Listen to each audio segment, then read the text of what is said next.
Արտաշատցիներ ջան, բարև ձեզ։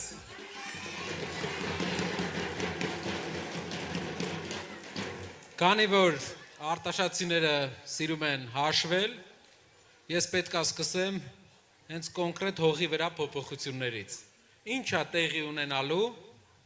երբ մենք արթնանանք մի երկրում, որտեղ երկրի առաջնորդը Սամվել Կարապետյանն է։ Ինչ է փոփոխվելու մեր երկրում։ Սկսենք։ Առավոտ մենք զարթնում ենք, այո, առավոտ մենք զարթնում ենք, եւ եթե մենք ունենք փոքրիկ կրպակ, նամակ ենք ստանում,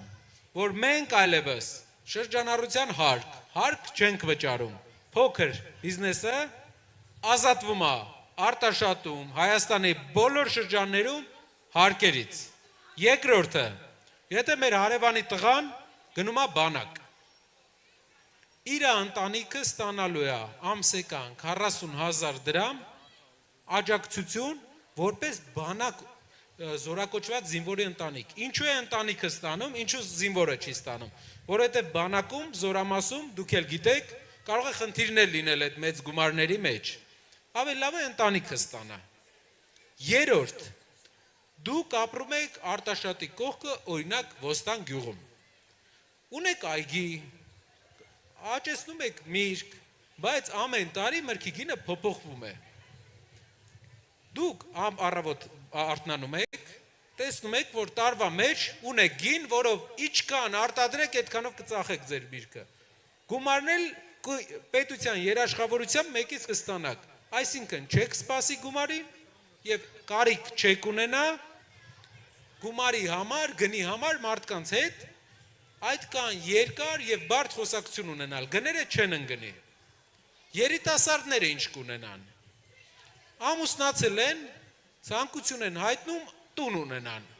Երիտասարդը հնարավորություն կունենա ամուսնության վկայականը ցույց տալուց հետո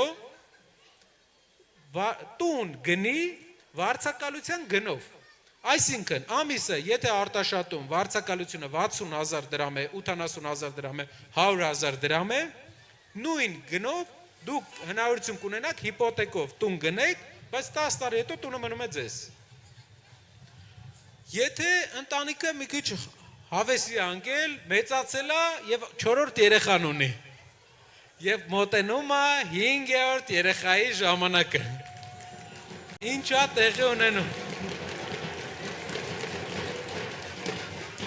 Բոլորը շնորհավորում են, քանի որ այդ ընտանիքներն են մեր ազգի թվականակը շատացնելու, այդ ընտանիքներն են մեր ապագան, բայց մենակ շնորհավորանքով չենք բրծնում, որովհետև մինչ հիմա մենակ իրար շնորհավորում ենք, ոչ մի հողի վրա բան չի լինում։ Ուրեմն տուն գալիս է հավաստագիր մայրիկի անունով, որ դուք արդեն ունեք բնակարան Հարսի անունով, Հարսի ոչ թե Կիսուրի։ Ապրեմ։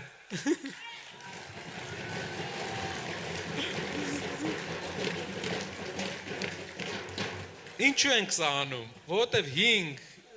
5 երեխա մեծացնելը մեծ գործ է, դժվար գործ է, շատ մարդիկ, ես մարդ եմ տեսնում, ով 7 երեխա ունի, ում հետ նոր խոսացել ենք, ողջունում եմ քեզ։ Եվ պետությունը պետք է բնակարան նվիրի, աջակցություն անի, դա է մեր երկրի կարևոր հարցը։ Ինչ վերաբերվում է աշխատանքին, կասեք բա լավ, այդ սաղ լավ է, բա աշխատանքը ուր ենք աշխատելու։ Արտաշատը այս մեր Հայաստանի ամենաբերի հատվածներից է։ Երբ որ ասում ենք արտաշատ, նշանակում է բերք։ Երբ որ ասում ենք Արարատյան, ընդհանրապես հովիտ, ասում է բերք։ Այդ բերքը պետք է միտը վերամշակվի։ Լինում են տարբեր արտադրություններ, տարբեր գործարաններ, որտեղ վերամշակվելու է բերքը եւ արտահանվի դուրս։ Հիմա էլ կա, բայց մի հատ է, մի գործարանա կամ երկուս։ Լինելու են շատ։ Ու դուք կամ հիմնելու եք, կամ մասնակցելու եք, կամ աշխատելու եք, որպես հաշվապահ, որպես օֆիսային աշխատող, ով ցանկություն կունենա, արտադրության մեջ, ով ցանկություն չի ունենա, այլ գործով, լինելու է աշխատանք, որովհետև այս ամբողջ բերքը մենք ուղղակի չենք արտանելու, վերամշակելու ենք եւ արտահանենք։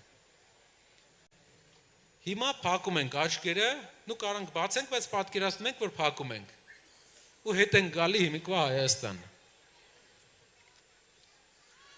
Վարչապետը ջղայնացած գնում է, բռնում է, ասում է տարեք բերդ, տարանը տղուն։ Մյուսին տարեք, տարան։ Կռվում ենք իրար հետ, քաշքշում ենք իրար։ Մարդիկ երեխա են ունենում, չգիտեն ոնց իրանց կյանքը դասավորեն։ Ամուսնացնում է երեխային, տղային, աղջկան, չգիտի ոնց տան հարցը լուծի։ Միևնույն ժամանակ ազգային ժողովում տեղի են ունենում մարտեր։ Իրար ջախջախում են այնտեղ։ Բայց մեր կյանքը մի քիչ չի լավանում դրանից։ Որ Հայաստանում կուզենք ապրել։ Շնորհակալ եմ Արտաշատցիներ ջան։ Բոլորս դեպի ուժեղ Հայաստան։ Պետք է բայց աշխատենք։ Մեր հայրենակիցներն էլ պատմենք։ Այս Հայաստանը